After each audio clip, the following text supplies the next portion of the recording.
headlines on RT International. The White House vows to overrule a judge who has blocked Donald Trump's controversial travel restrictions as the rift in America widens further. Also,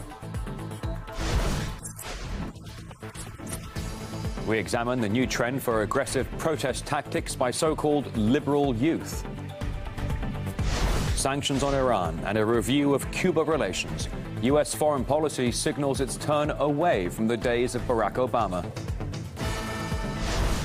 The world would be a better place if we could have a different relationship between Western Europe, the United States, and Russia. RT speaks to the candidate chosen by Donald Trump to be the EU ambassador, who's currently being slammed by top European parliamentarians.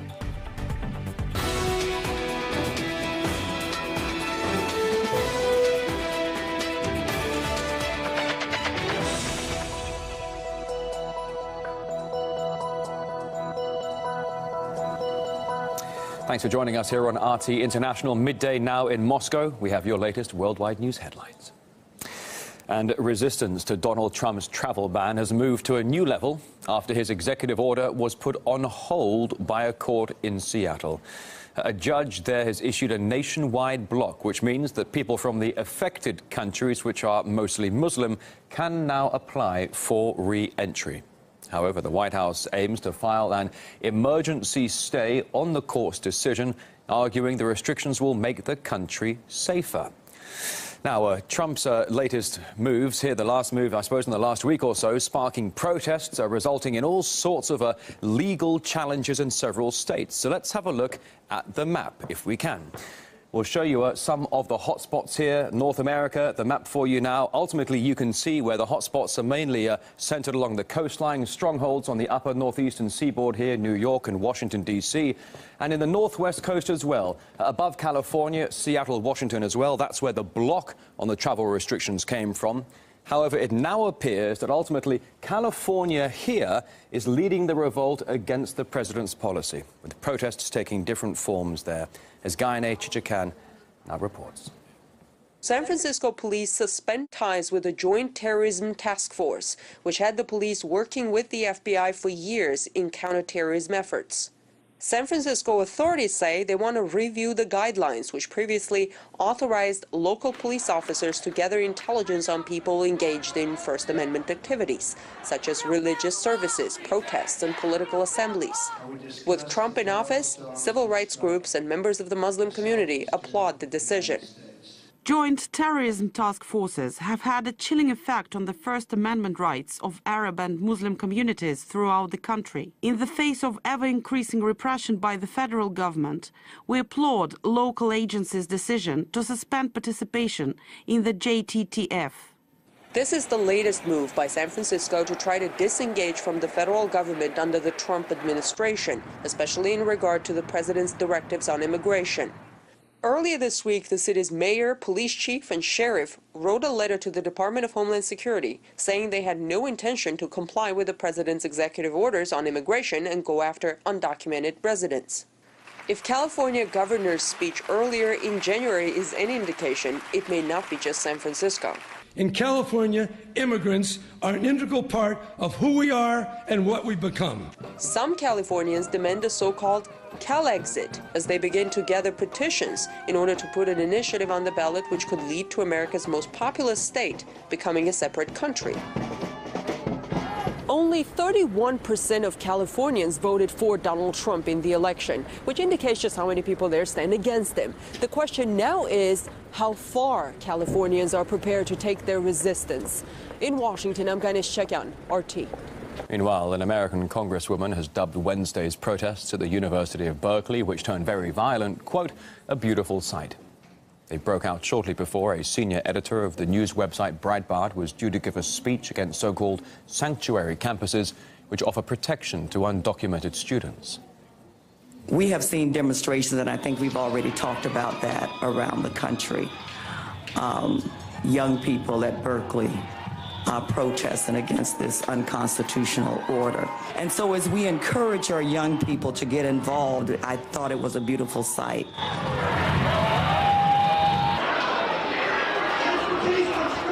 The riots against the planned event at the campus have raised concerns in the media over free speech. Some say the protests are somewhat ironic, given that the university considers itself a beacon of free speech. Berkeley University in California, a place to be and be seen. Life-shaping, world-changing, future-building. Berkeley. Berkeley. Berkeley. Berkeley. Berkeley. Berkeley. Its official motto is, "Let there be light." And there was.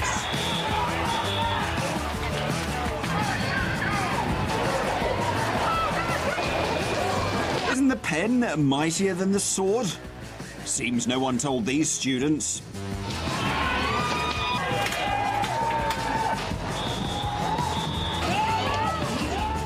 Extracurricular activities. But there's no expanding of minds here.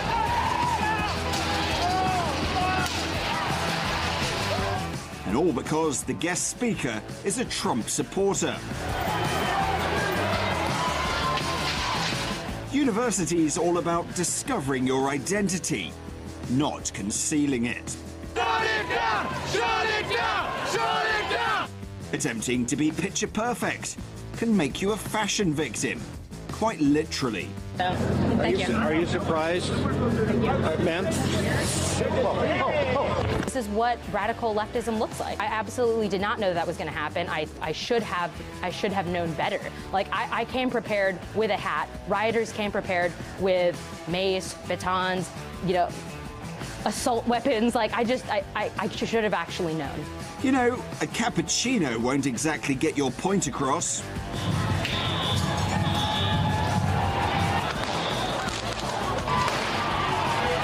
Even your soy milk latte just doesn't taste right.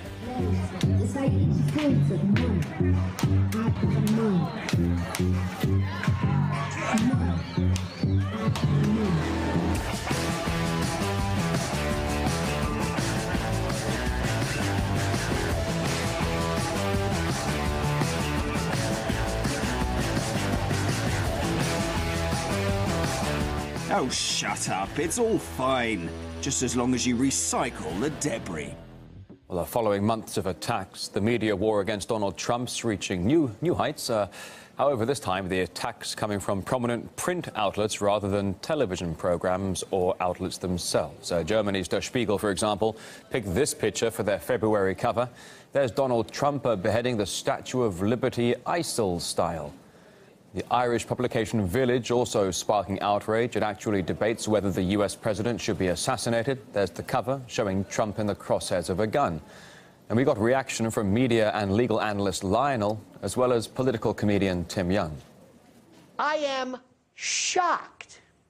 I mean, I understood bad taste, journalistic freedom, but when you have the active, not only the glorification and the suggestion, but the mockery, the comic joy that seems to take place over the notion of our president, my president, the 45th president being assassinated, it defies all logic. What this is a part of, I guess an extension of, this crowd and herd mentality, this psychotic scrum, where people, I guess, are trying to outdo the competitor. And the question is, where does it end?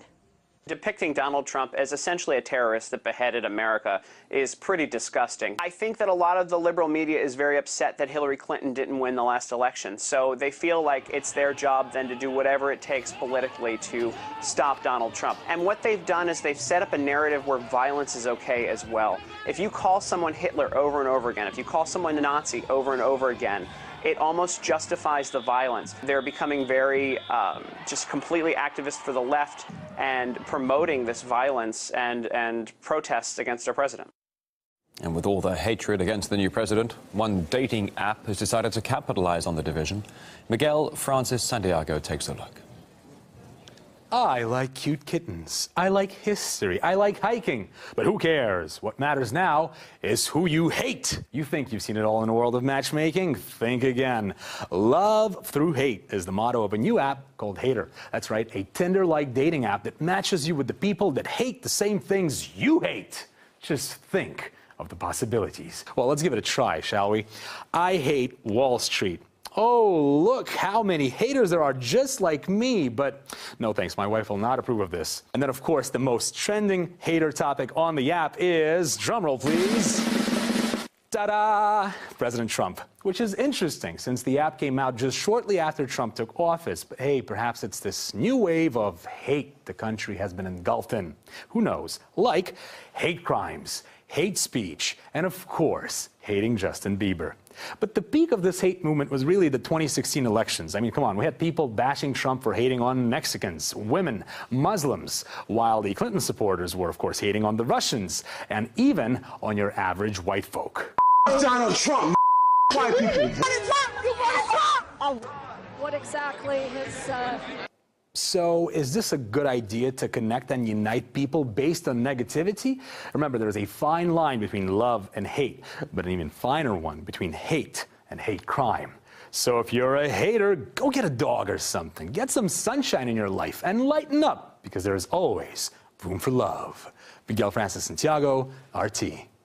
The U.S. has sent a naval destroyer to patrol the coast off Yemen to guard American vessels against Iranian-backed Houthi fighters. And that's increased tensions with Iran after Washington slapped it with new sanctions following the country's recent ballistic missile test. But Iran is not the only country that America is taking a tough stance on. Caleb Mopan reports.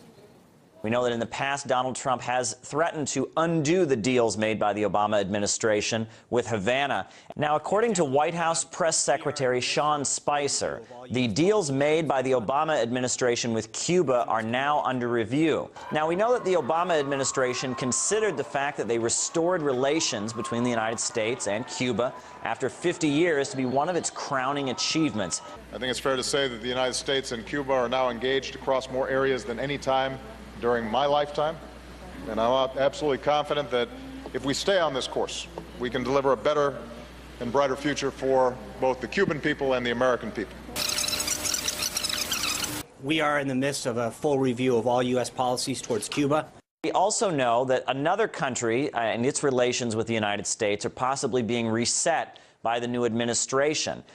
Iran has been slapped with new sanctions. A few days prior, Donald Trump got on Twitter and said, Iran is playing with fire. They don't appreciate how kind President Obama was to them, not me. And now with these new sanctions, 13 businesses as well as 12 individuals targeted by new sanctions against the Islamic Republic of Iran. Now, the Obama administration considered the JCPOA, the result of the P5+1 talks and the nuclear deal, they considered that also to be one of their crowning achievements in foreign policy. But it seems that this new deal is essentially annulling what took place under the Obama administration. This week, together with our allies and partners, we reached a historic understanding with Iran. It's a good deal, a deal that meets our core objectives. President Trump has severely criticized the various agreements reached between Iran and the Obama administration, as well as the United Nations, as being weak and ineffective. Instead of being thankful to the United States in these agreements, Iran is now feeling emboldened.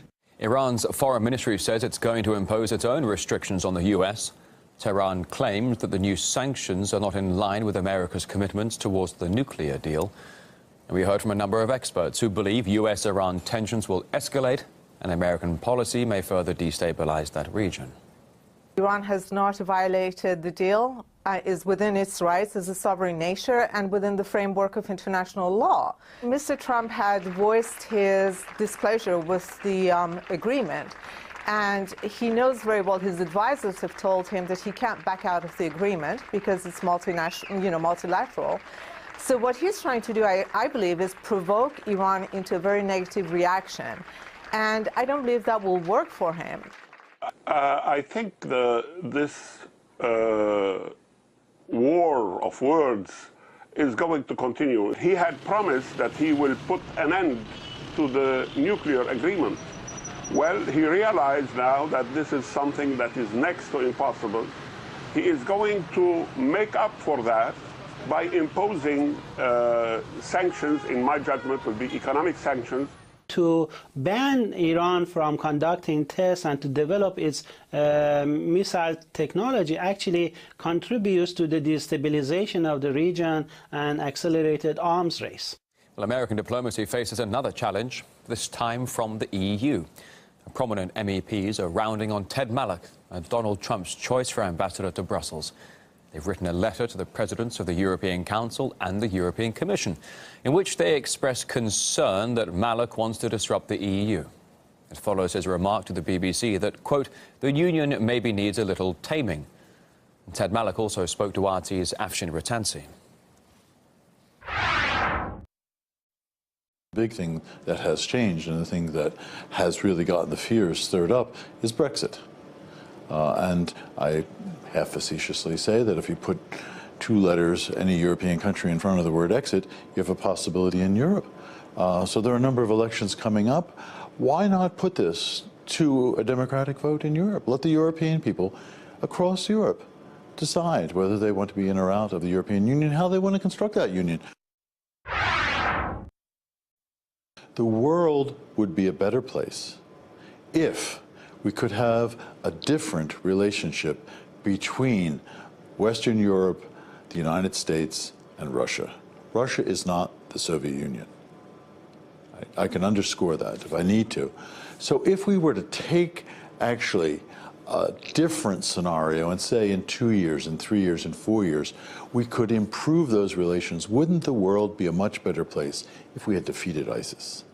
If we had solved the problem of the civil war, which is so sad in Syria, if we had actually had a plebiscite, a fair one, with international standards in Crimea, if the situation in the Ukraine had been actually brought to a very good solution, and if the Baltic states felt more comfortable, and if those sanctions were removed, would not the world be a better place? So you reject the Kremlin's view that there was a plebiscite in Crimea? Well, I think that it might be necessary to have a fair and open plebiscite. This is something open for discussion with international observers. Some of the people around Donald Trump have a much more open attitude and perspective, are much more willing to have a conversation, which has frankly started now between Putin and Trump. They've promised to have telephone calls regularly, which I think is a very good thing with each other. I would be very hopeful that they would actually, I mean, I don't dream up this idea, have a summit somewhere, maybe called Reykjavik, where some good things happened in an earlier era, an era that I was very fond of between Mr. Gorbachev and Mr. Reagan. So let's be optimistic and not take this kind of pessimistic low view.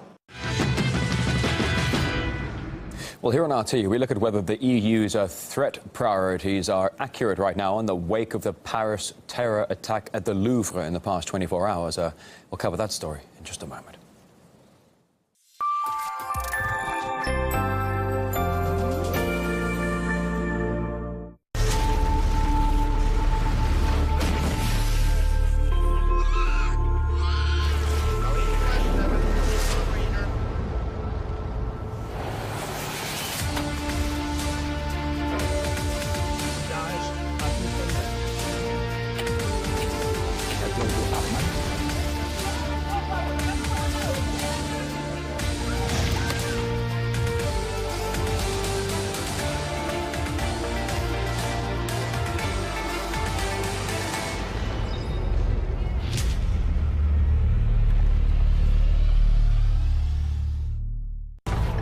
Rewards failure. That's the key to the global economy.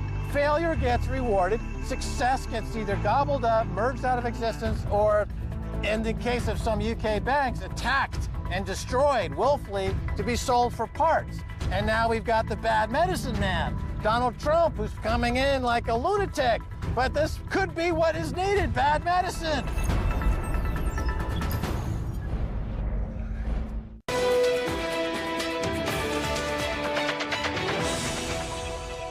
Past here in Moscow.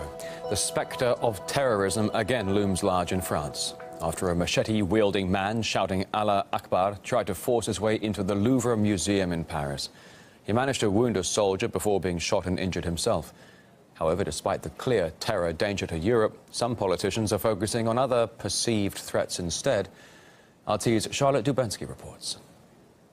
Terror has once again come knocking on the door of Paris. This time, though, another tragedy was thankfully avoided. A man wielding a machete targeted a group of soldiers at the city's most visited attraction, the Louvre. He ran at them screaming, "God is great," in Arabic, managing to strike 2 soldiers before one opened fire and injured him. But while France was under attack, the country's president was busy talking up the strength of his nation. We in France have a defense policy. We fear nothing.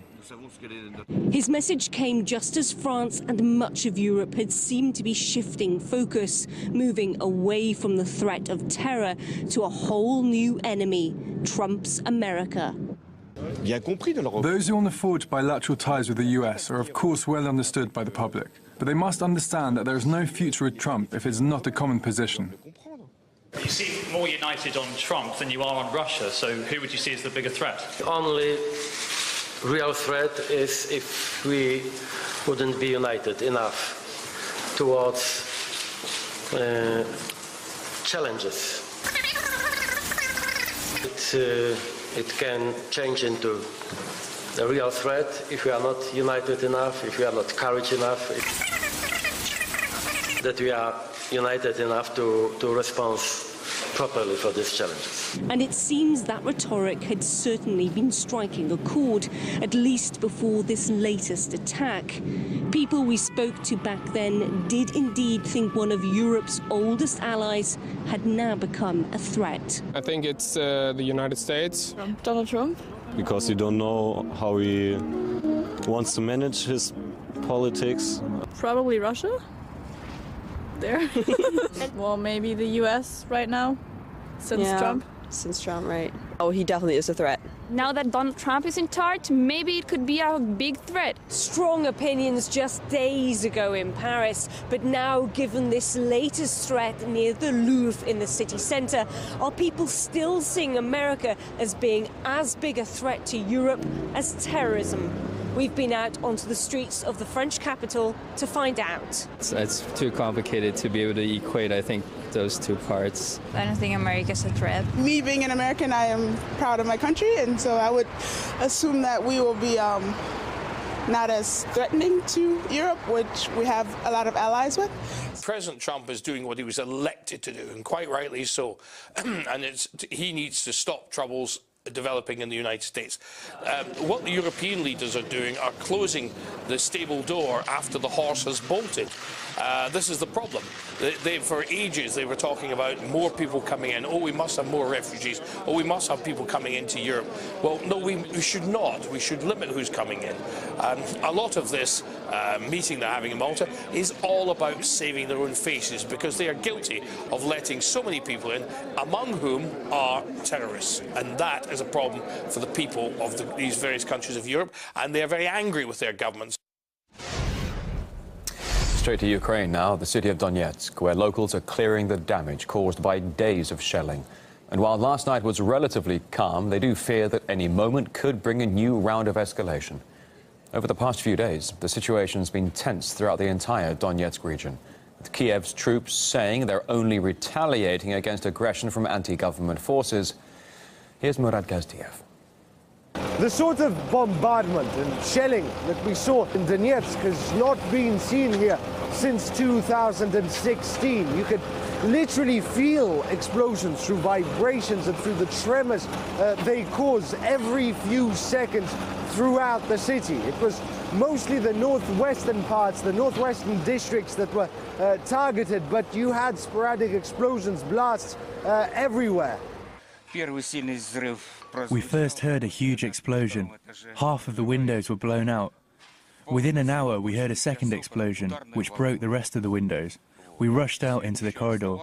When we returned later, we found several bits of shrapnel in our rooms.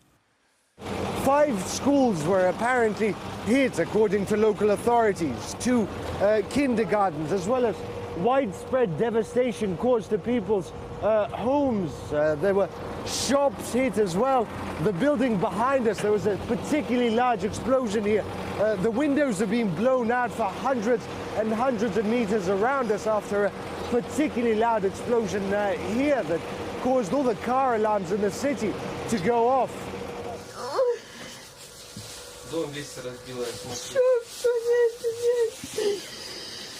Как я не стала здесь ночевать, а тут это же моя вся постелька, тут лежит все мое. Я ж тут жила.